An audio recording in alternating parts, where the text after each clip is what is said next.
welcome back to another episode of Directors and Dragons. This one's probably coming out about Wednesday. I don't know when it's going to come out. I'm still working on the 10 subscriber special video. Thank you so much for that, by the way. And you'll get another special video when we reach 20 subscribers. Anyway, we're doing another fantasy movies and TV show tier list ranking video. I just realized I've done my colors wrong.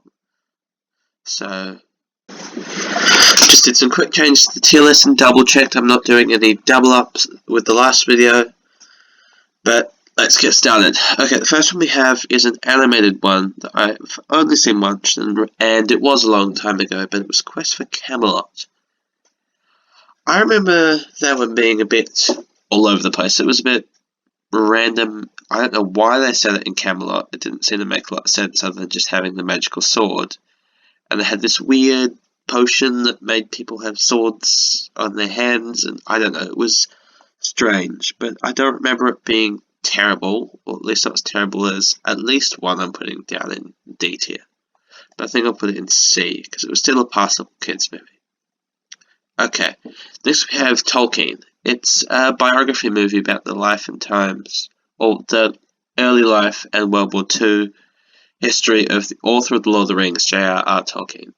It wouldn't pass as a fantasy movie except for some of the fantasy elements in it, where they have flashbacks and more magical stuff that they include as sort of inside his head. But it is, in my opinion, very underrated. The performances are excellent, and I just don't see people giving it the respect and maybe the applause that it's due, because I really enjoyed it, and I feel like it's a very well done movie that is going to go in A tier. Okay, now we have, actually no, I am going to do Trollhunters first, so I'm just going to do that. Trollhunters. It's a Netflix series that booted off the Arcadia series. Trollhunters is good. It's a good adaptation of the books, which were by Guillermo del Toro. He also produced it, which also helps with its accuracy, and it's good update and expansion on those books. It does drift a bit away from the source material though, but use it as a good foundation. Not as much as the How to Train Your Dragon movies do, but still it's okay. And I'm going to put it in A, because it is sometimes a bit all over the place. Some of the episodes are really not very good. Some of the storylines and episodes are really quite good. So it's also going to go in A. I think I might put Tolkien higher than it for now. Okay, now we have Wizards of Arcadia, which is a spin-off show about this random background character from Trollhunters. Apparently he's a wizard.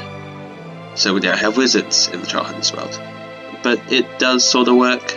It's sort of, yeah, it's almost a prequel series. It's got like time travel, and I'm just gonna say this out. It's bad. It's going in D. No, that's Tangled. Tangled's good. It's going in D. So it started out okay. I might have put it in C or maybe B to start with, but then it just dropped in quality. The writers had no idea what they were doing. They were obviously flying by the seat of their pants, just make it up as they went along. The final battle, the final few episodes were just so thrown together and pulling plot points out of nowhere and MacGuffins, and I have no idea what was going on. Like, the final battle was the main character, who's a time-traveling wizard, but then not, fighting the bad guys with an magical guitar. That's not even the weirdest thing. It's just so strange bonkers, and not a good kind of strange and bonkers. It's just terrible. The writers obviously had no idea what they were doing, and just writing off the hype of Trollhunters. Okay, next one we have is Tangled. If you wouldn't think of doing any more Disney and Pixar movies, also doing Tangled. Tangled is also pretty good. It's a good retelling of the Rapunzel story and updating it to modern times. It's also one of the new Disney 3D animated ones. So that's going to go up in A. I don't know, is it better than Tolkien? No, I don't think so. Tolkien has a place in my heart because it's based around Lord of the Rings. Okay, Puss in Boots. It's a Shrek spin-off which I also have on here.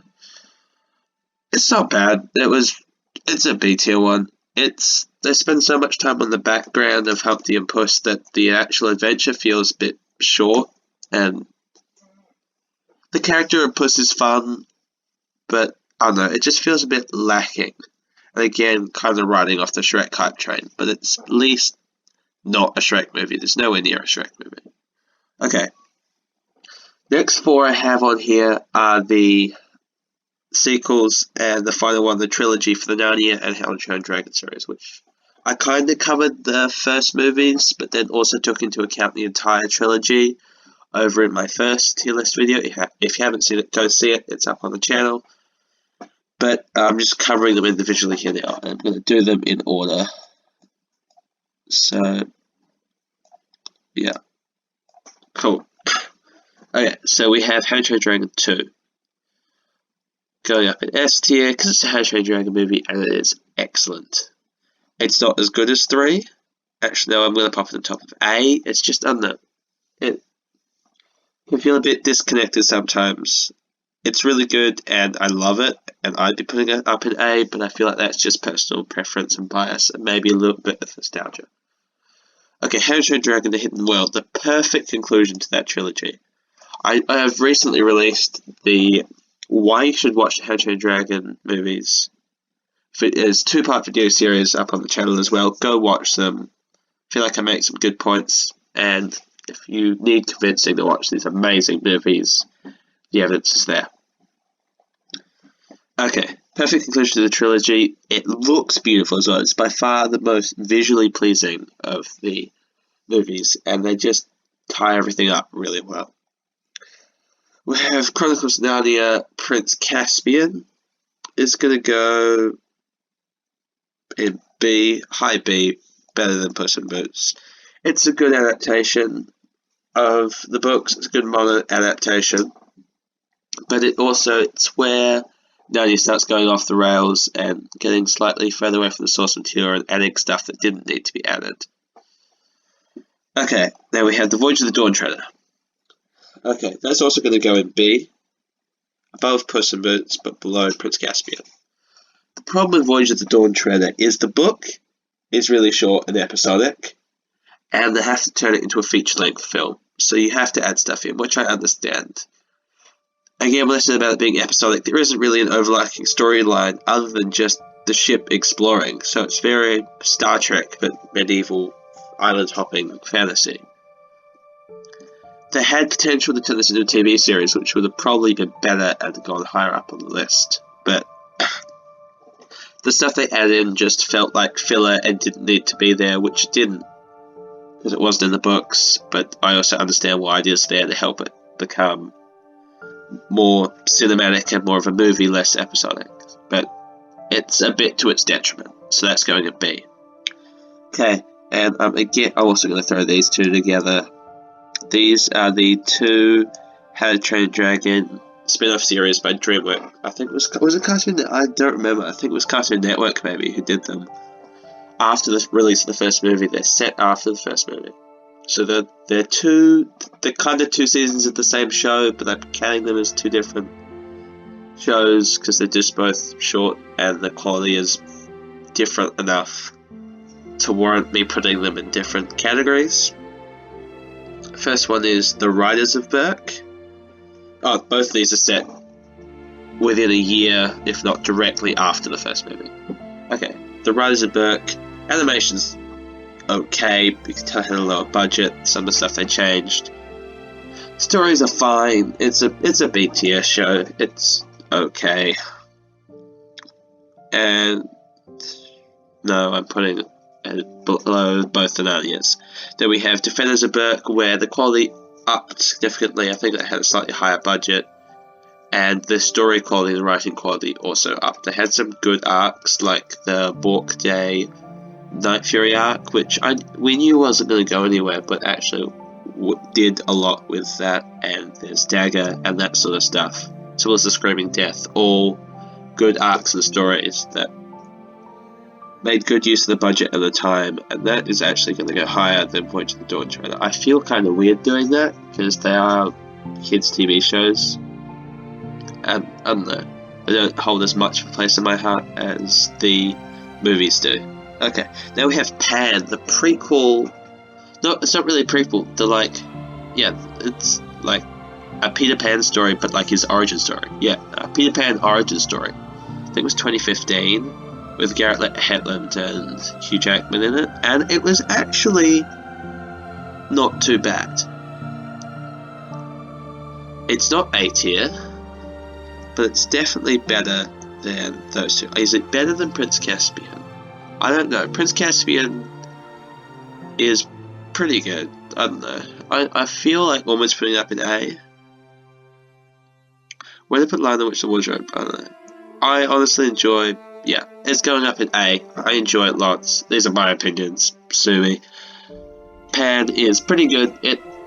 It's an interesting take on the Peter Pan origin story.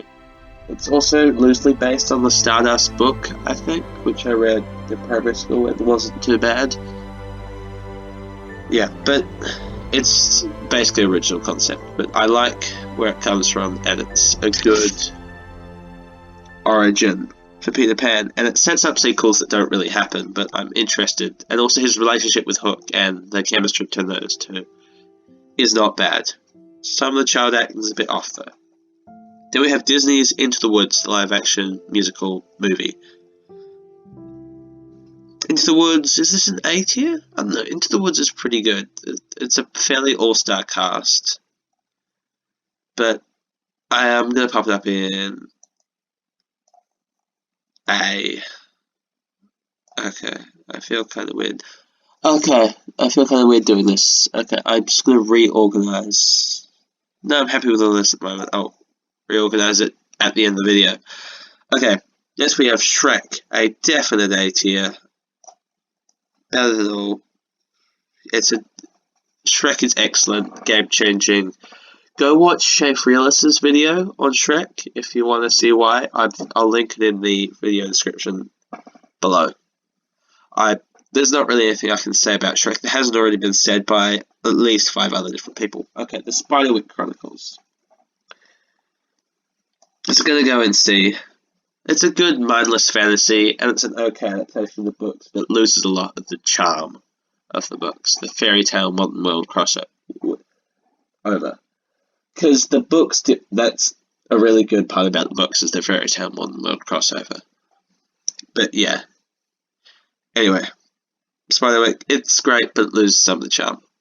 It's like, kind of, I don't know what to compare it to. Okay, then we have the live-action Peter Pan movie.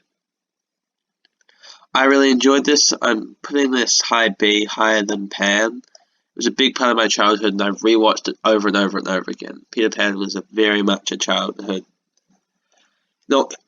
Hero sounds weird. Not Hero. Not maybe Hero. It was one of my favorite characters growing up, so it has a bit of place in my heart. Okay. Yeah, I think that movie goes there. It's not a terrible movie, but it's not anywhere near the quality of those movies. We have Epic. Huh. I forgot I put this on here. Which is about how everyone else thinks of Epic. Everyone just forgets about it. It's okay, actually. I'll put in C, high C and low B. Yeah, low B. It's not bad. I'm just rearranging this a little bit. Yeah, Riders is not really... Actually, Riders is going in C. It's not actually very good. It's a good addition to the canon, but yeah. Okay, Epic. It's got an interesting story, and some of the characters are fairly likable, but it's also a bit generic. I think the world and the concept of the tiny civilization is done pretty well, and that's probably the main draw. Okay. We're running out of time for this video, so I'm not going to dally on anymore. But if you stuck through the end, thank you for watching. Hope you enjoyed it. We've got the 10 subscriber special book series, individual books tier list coming very soon. And I hope to cover more books and movies specifically, like I did for How to Train Your Dragon recently. I hope to be coming in and doing more specific book reviews and movie reviews. Anyway, thanks for watching. Like, subscribe if you got to the end, because I think you're enjoying it if you got this far. Anyway,